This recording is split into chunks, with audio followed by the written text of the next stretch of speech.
Hello दोस्तों, स्वागत है आप सभी का अपने यूट्यूब चैनल ज्ञान संग्रह पर।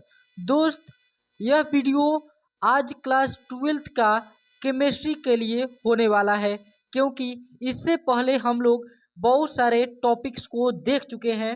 आज के इस वीडियो में हम लोग देखेंगे सहसंयोजक अथवा नेटवर्क ठोस।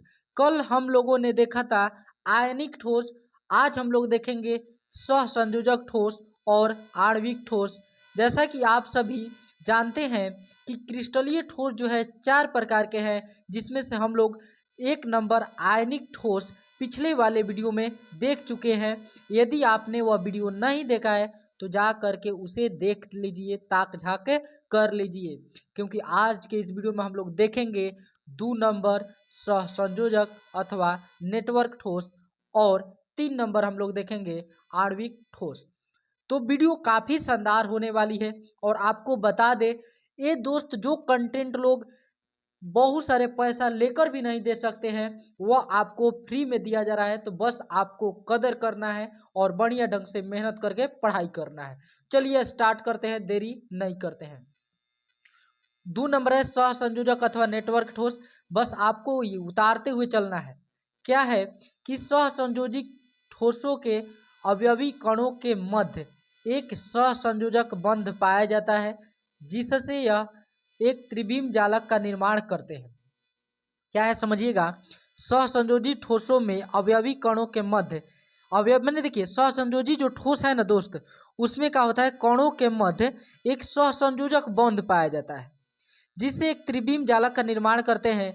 इसे ही अत्यधिक कठोर होते हैं। मैंने कि यह सहसंयोजक बंध जो है दोस्त, यह इसके मैंने वो देखिए, यह ठोस है, इस ठोस के मध्य क्या होता है, सहसंयोजी बंध होता है। यदि सहसंयोजी बंध होता है तो उसे ही हम लोग बोल देते हैं सहसंयोजक ठोस, डेट मीन्स नेटवर्क ठोस। आप लोग लिख सकते हैं, क्या लिखेंगे, सहसंयोजी ठोसों में अवयवी कणों के मध्य माने अवयवी कणों के बीच सहसंयोजक बंध पाया जाता है, जिससे यह त्रिविम जालक का निर्माण करते हैं और इसी वजह से यह अत्यधिक क्या होते हैं, तो कठोर होते हैं।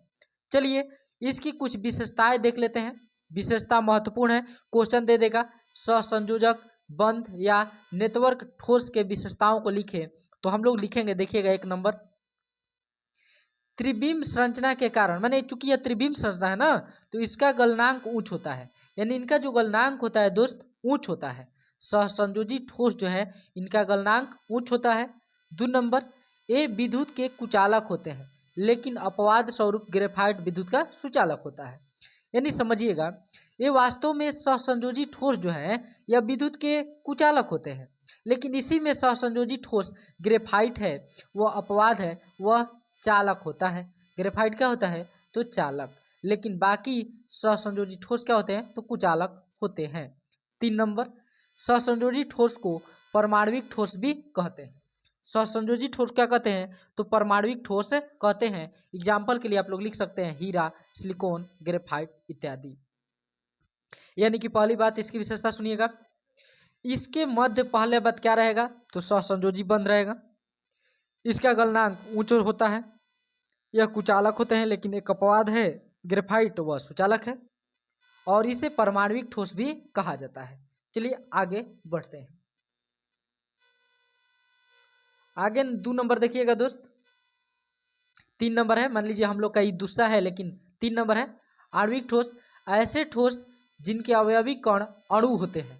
समझिएगा, वैसे ठोस जिनके अवयवी कण क्या होते हैं, अणु होते हैं, आणविक ठोस कहलाता है।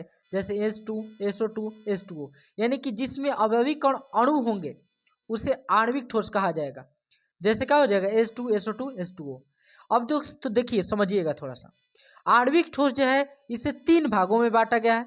आणविक ठोस को कितने भागों में, 3 भागों में। पहला ध्रुवीय, दूसरा अध्रुवीय और तीसरा हाइड्रोजन आबंधित आणविक ठोस।